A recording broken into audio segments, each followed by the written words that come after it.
नहीं हुई, 2 साल नहीं हुई, 12 साल के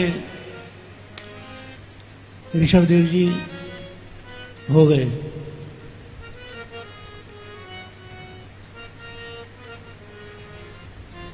आई आई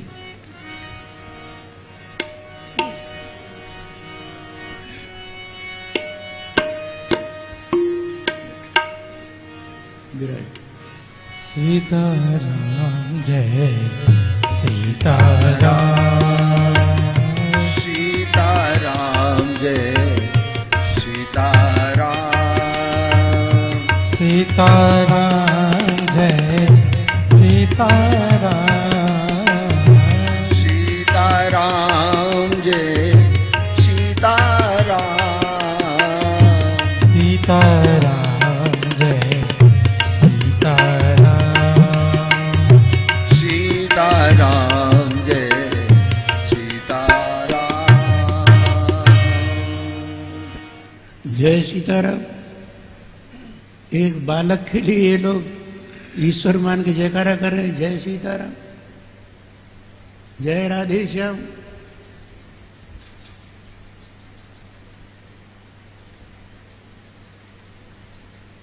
बंद करो वर्षा। 12 वर्ष तक वर्षा नहीं हुई, प्रजा आ गई यशोदा जी के पास में।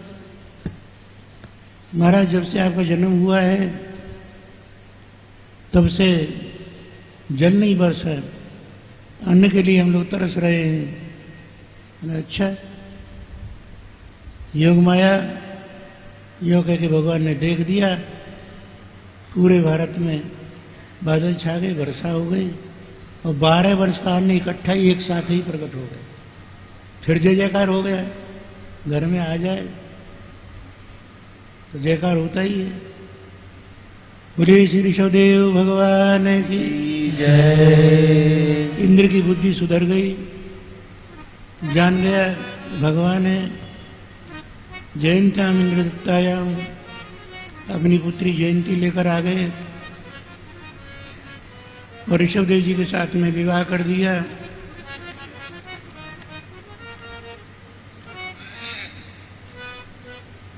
इनके 100 पुत्र हुए,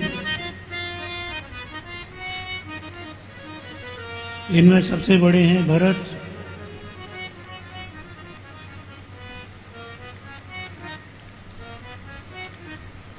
दस के बाद 11वें कुशावर्त, 21वें इलावर्त, 31वें ब्रह्मावर्त, 41वें मलय, 51वें केतु, 61 भद्रसेन, 71 इंद्रस्पृग, 81 विदर्भ, 91 नंबर पर कीकट। ये 9 पुत्र और एक 10।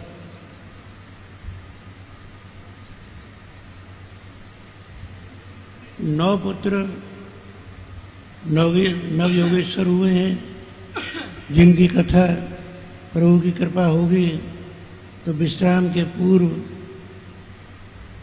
7वें दिन, अपना जो क्रम चल रहा है उसमें 8वें दिन आएगी। बचे 81, ये सब 81 तीर्थराज प्रयाग में जाकर यज्ञ यागादि करने लग गए। बोले श्री यज्ञ नारायण भगवान की जय। माघ मकरगत रवि जब हुई, तीर्थपति आव सब कोई। कुंभ का मेला लगा तीर्थराज प्रयाग में, भारी जन समुदाय एकत्रित।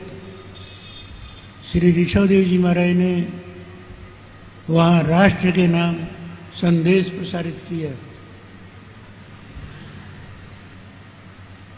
अपने 81 पुत्रों को सामने बिठाकर राजा महाराजा भी बड़े नम्र होते थे पहले के। अपने जनों से शुरू करते, प्रजाजन अपना लेते थे उसको। हे पुत्र, नायम देहो देह भाजाम निर्लोके कष्टान कामान अर्हते विभुजाम ये तपो दिव्यम पुत्र का ये सत्यम शुद्धे यस्मात् ब्रह्म सौख्यम तनंतम। हे पुत्र, ये देह खाने पीने गंवाने के लिए नहीं है, जो कुकर सुकर योनियों में मिलने वाले भोग हैं उनके लिए नहीं है। ये पवित्र मनुष्य देह मिला है, साधन का धाम है, मोक्ष का ये द्वार है, बार बार मिलने वाला नहीं है।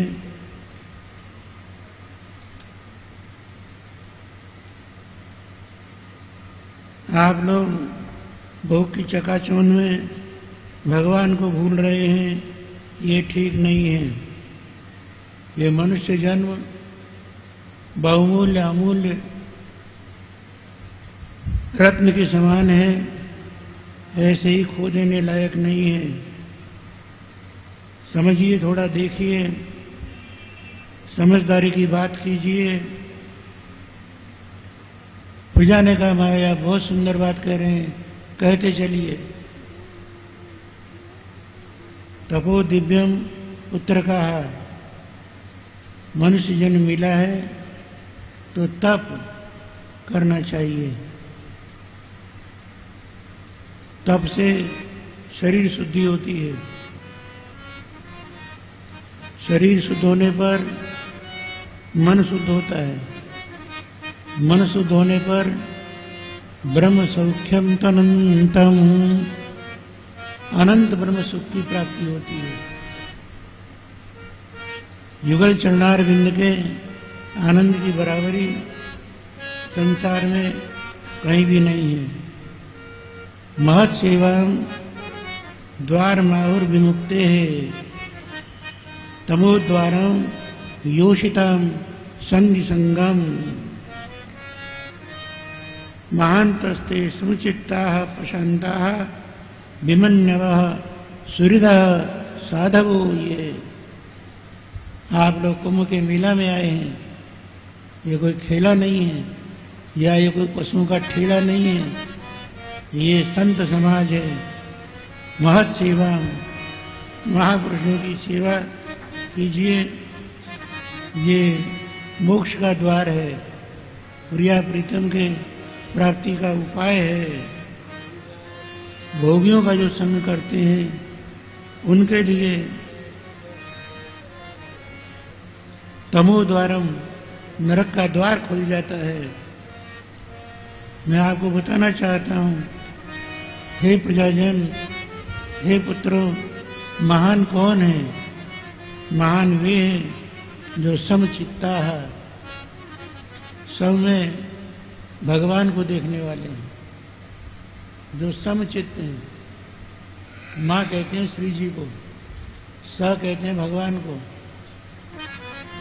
स माँ श्री तया सहिता सम तस्मिन् चित्तम यश स समचित्ता।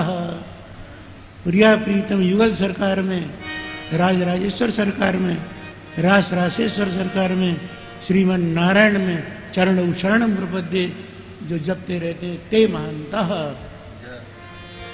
केवल सोने की कोठी बनाने वाले महानता नहीं है, वे महान हैं जो पूर्ण विमान में विराजमान राजरेश्वर सरकार का ब्रह्मोत्सव में दर्शन करते रहते हैं सदा। पूर्णमदा पूर्णमिदम पूर्णात् पूर्णमुदच्यते, वे महान हैं।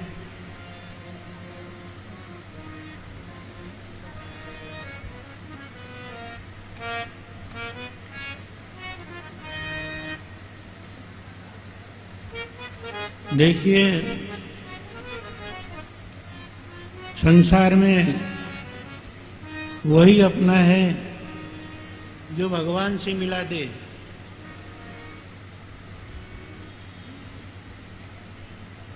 गुरुर न सस्यात्, वह गुरु गुरु कहलाने का अधिकारी नहीं है जो भगवान से न मिला दे।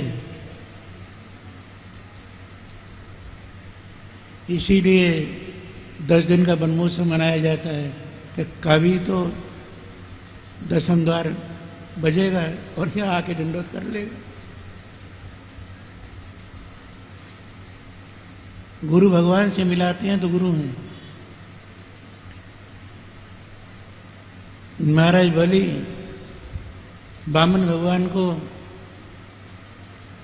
3 पैर पृथ्वी दान देने के लिए तैयार हुए।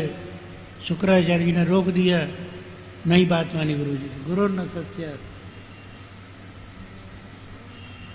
ये भगवान है, आप ही कह रहे हैं और इनको दान देने के लिए रोक रहे हैं, तो जाइए, हम आपकी बात नहीं मानते हैं। गुरु न सत्यात्,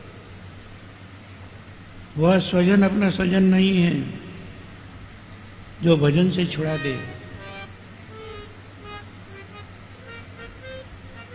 पिता न सस्यात्, वह पिता पिता नहीं जो भजन से रोकने लग जाए। मिल जाए प्रहलाद जी तो पूछ लीजिए। जगत पिता को पिता माना हिरण्यकशिपु। माता, वो माता नहीं जो भगवान के भजन से रोक ले। लक्ष्मण जी कहते हैं भैया बनवे जा रहे हैं, भैया मैं क्या करूं? रे तुमरे ही भाग राम बन जाए, दूसर तात हेतु कछु गच्छ तात यथा सुखम। राम तुम्हारे पिता हैं, सीता तुम्हारी माता है। अयोध्या मठवीम विद्धि, गच्छ तात यथा सुखम। बन अयोध्या जाओ।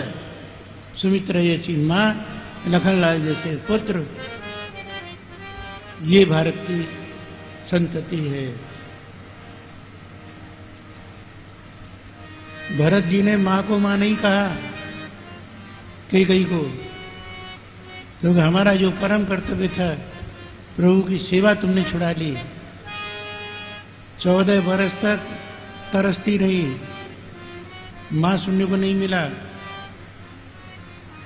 भरत जी के मुख से जब सरकार 14 वर्ष बाद राजगद्दी पर विराजमान हुए, बोलो श्री राज राजेश्वर सरकार की मांगिए। कौन क्या मांगना चाहता है?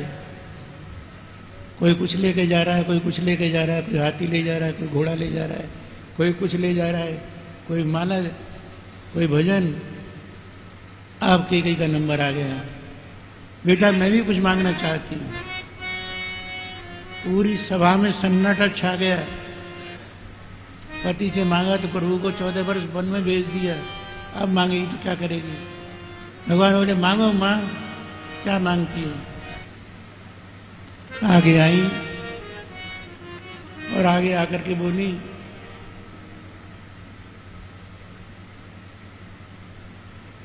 बेटा मैं ये चाहती हूं,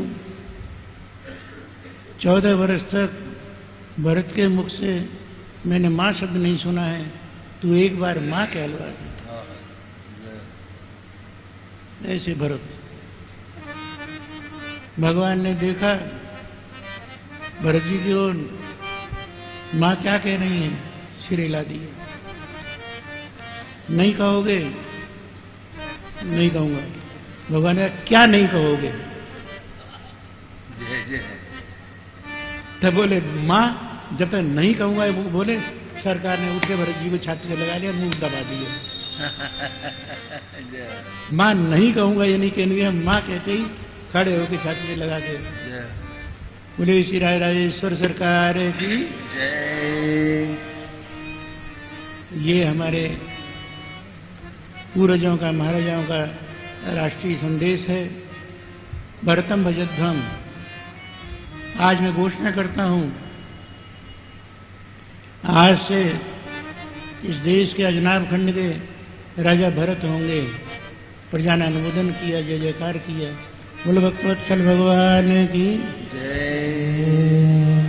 भरत जी राजा हो गए। ऋषभदेव जी कुटक पर्वत पर चंदन के वन में अग्नि प्रकट होने पर समा गए, अपने धाम के लिए चले गए। देवताओं ने पुष्प वर्षा की, जय जयकार की। बोले श्री ऋषभदेव भगवान की जय। भरत जी ने 10,000 वर्ष तक राज्य किया। सुमति, राष्ट्र, सुदर्शन, आवरण, धूम्रकेतु इनके पुत्र हुए। राज्य करके पुत्रों को यथायोग्य अपने अपने स्थान पर स्थापित करके वन में जहाँ गंडकी गंगा है, शालिग्राम जी प्रकट होते हैं, वहाँ जाकर गायत्री मंत्र से भगवान का आराधन पूजन करने लगे। गायत्री भाष्य भूतोत्सव श्रीमद् भागवत को गायत्री भाष्य कहते हैं। शुरू में है जन्माद्यश, मध्य में परो रज सवितु जात वेदो देवस्य भर्गो मनसेदम जजाना, अंतिम में सूर्य भगवान के द्वारा वेद की प्राप्ति, गायत्री की प्राप्ति है। इस तरह से ये श्रीमद् भागवत जो अष्टाक्षर का भाष्य है, मूल मंत्र का भाष्य है, वह साधारण जनों की दृष्टि में गायत्री का भाष्य है। किंतु उसमें भी अगर देखा जाए तो वहाँ उपास्य जो हैं वो युगल सरकारी हैं। इसलिए चाहे गायत्री का भाष्य कहो, चाहे अष्टाक्षर का भाष्य कहो, चाहे द्वादशाक्षर का भाष्य कहो, ये मूल मंत्र का भाष्य है श्रीमद् भागवत। ये एक दिन बैठे हुए भजन कर रहे थे।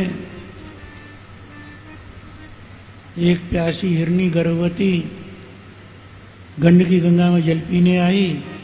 सिंह की गर्जना हुई, पार जाने को छलांग इसने लगाई, बीच में गिर गई। गर्भ का बालक बाहर आ गया, स्वयं मर गई। बालक को लेकर अब इसका कोई नहीं है, भगवान ने दिया है सोचकर भरत जी आश्रम में ले आए। देखिए संग का क्या असर होता है, उसमें मोह हो गया। जिस चंदन चौकी पर नंद नंदन रघुनंदन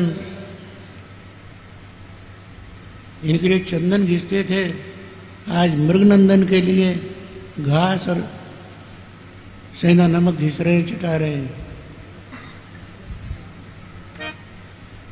क्रिया करके, पूजा करके स्वस्थ स्तात बसते सर्वथा इति, अपने उसी मृग बालक का कल्याण चाहते हैं। धीरे धीरे भजन सब छूटता चला गया।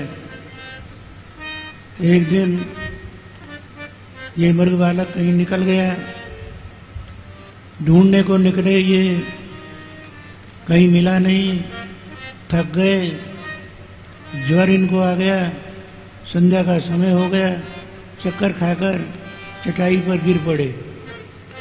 चंद्रमा उदय हो गए, उनसे कहने लगे, हे चंद्रदेव, आप राजा हैं, मेरा मृग है, आपने चुरा के अपने पास रखा है, मुझे वापस कर दीजिए।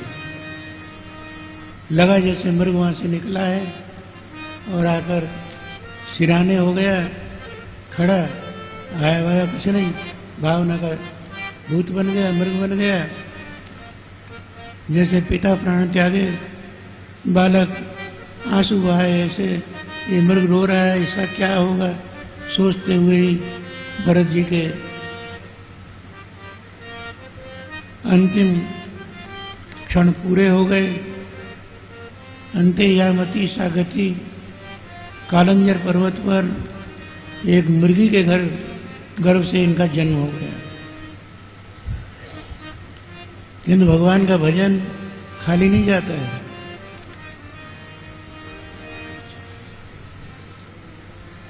अवश्य उसका फल होता है। इनको पूर्व जन्म की स्मृति बनी रही। संग के कारण मैं मृग बना हूं।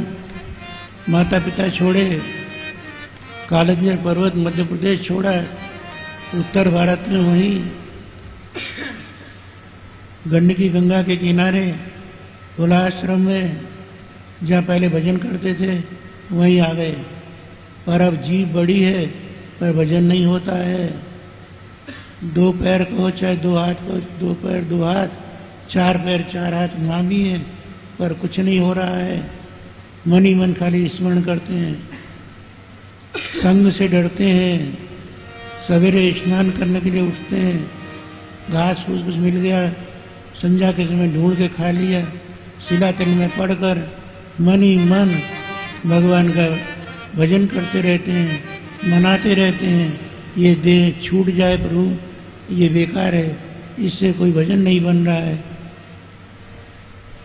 एक दिन दैवत प्रारब्ध पूरा हो गया मृग शरीर का। गंगा जी में स्नान किया, हरे नमः ये उच्चारण करते हुए देह त्याग दिया। आगे अंगिरा गोत्र के ब्राह्मण के यहाँ पर छोटी ब्राह्मणी के गर्भ से जुड़वा संतान के बीच में पुत्र रूप में इनका जन्म हो गया।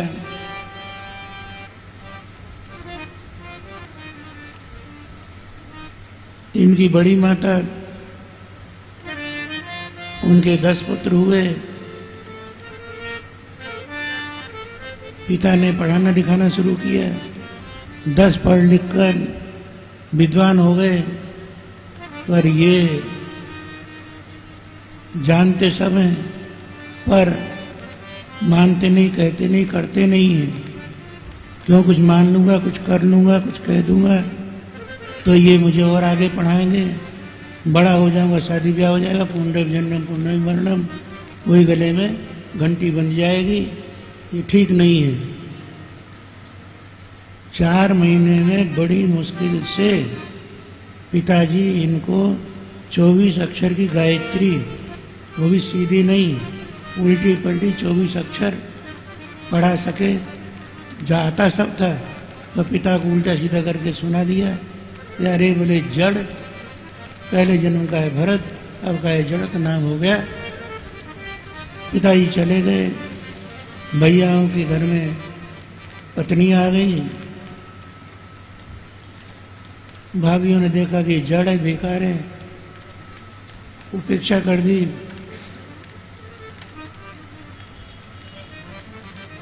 मस्त बाहर घूमने लग गए। कोई सामान सिर पे धर दे, हमारे घर तक पहुंचा दो तो पहुंचा दे, कोई कोई दे तो ले ले, नहीं दे तो मांगे नहीं। कहीं विवाह हो खूब काम कर दे, कहीं यज्ञ महोत्सव हो बहुत काम कर दे। जहां ये पहुंच जाए वहां मंगल हो जाता है। संत के चरण जहां भी पड़ते हैं वहां सदा मंगल ही होता है। मुद मंगलमय संत समाजो। लोगों ने शिकायत कर दी कि ये दूसरों के यहाँ पर काम करता है, घर में क्यों नहीं करता है। भाई लोग पकड़ के ले आए, खेत पर बिठा दिया।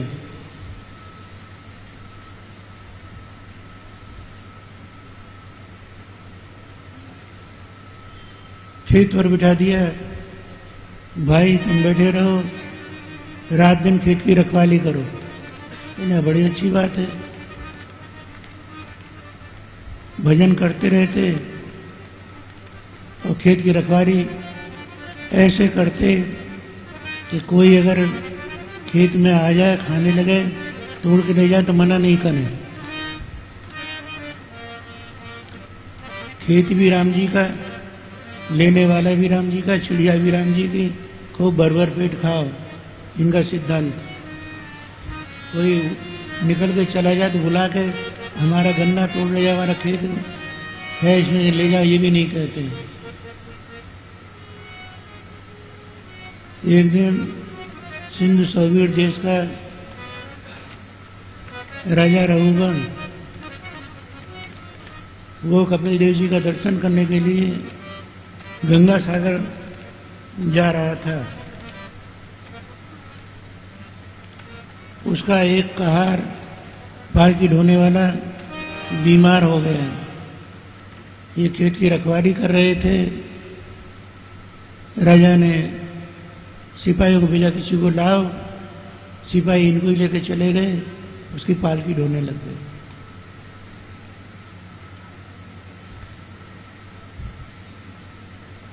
पालकी ढोने लगे। संसारी जनों की गति अलग होती है और महात्माओं की गति अलग होती है। गति गति में अंतर है। हम आप चलते हैं तो कार का पहिया जैसी दौड़ जाए, ऐसी हम भी कारबारी हैं, आंख नीचे रौनते ही चले जाते हैं। कीड़ा मकोड़ा कुछ भी हो चिंता नहीं करते हैं। और महात्मा जब चलते हैं 3 हाथ 4 हाथ देख लेते हैं कि कोई कीड़ा मकोड़ा तो नहीं है। पालकी ढोने लगे। थोड़ी देर तो सही चले, फिर मार्ग में कुछ दिखाई दे गया तो एक कदम पीछे रख दिया या कभी एक आगे कर दिया। पालकी एकदम गुड़बुड़ होने लगी, ढुलमुल होने लगी।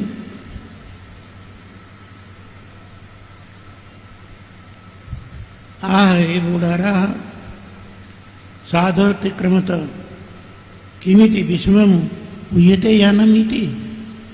ए पालकी ढोने वालों, ढंग से ढो, कैसे चला रहे हो? कारण का महाराज, हम तो नियम के अनुसार ही चल रहे हैं। संसारियों के लिए नियम है, इन साधु महात्माओं के लिए नियम नहीं है। हम तो नियम से ही चल रहे हैं, पर अभी हाल में जो लगाया गया है ढोने के लिए, ये ढंग से नहीं चल रहा है। महाराज इसका दोष है, हमारा कोई दोष नहीं है। पालकी में से नीचे देखा, हरिष्ट पुष्ट भरत जी को देख के कहता है, अहो कष्टम मित्र, बड़े दुख की बात है। तुम अकेले ही पालकी ढो रहे हो, भारी भार से थक गए हो, लंबा रास्ता पार कर चुके हो, तुम बड़े दुबले पतले हो, तुम्हारा अंग अंग शिथिल हो रहा है।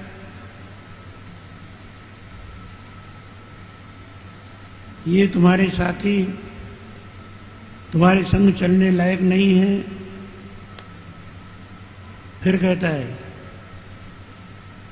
सावधानी से चलो, नहीं तो मैं तुम्हारी दवाई कर दूंगा। थोड़ी देर पालकी ठीक चली, इसलिए नहीं कि राजा ने कह दिया, निर्णय मान लिया। बीच में कोई कीड़ा मकोड़ा आया नहीं, ढंग से चलते रहे। पालकी मुड़ी, एक खेत था, उसमें जल भरा हुआ था। मुड़ने के साथ ही एक मेढक उछल करके बीच में रास्ते में आ गया और इनका पैर पड़ने वाला, लेना पैर यो कर दिया।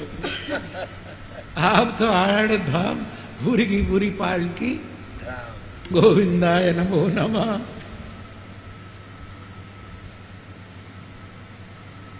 फूट कपारू, कपार फूट गया, रक्त निकल आया। जैसे तैसे पालकी में से निकल के राजा तलवार लेकर कहने लगा, अरे दुष्ट, ते करोमि चिकित्सां दंडपाणिरिव जनताया यथा प्रकृतिम स्वाम भजिष्यसा इति। अब तेरी मैं खबर लेता हूं। जैसे यमराज को देखकर मरने वाला कांप जाता है, तेरे को छठी का दूध याद आ जाए। परंतु मुस्कुरा गए भरत जी और हंस करके बोले, जड़ भरत त्वयोदितम,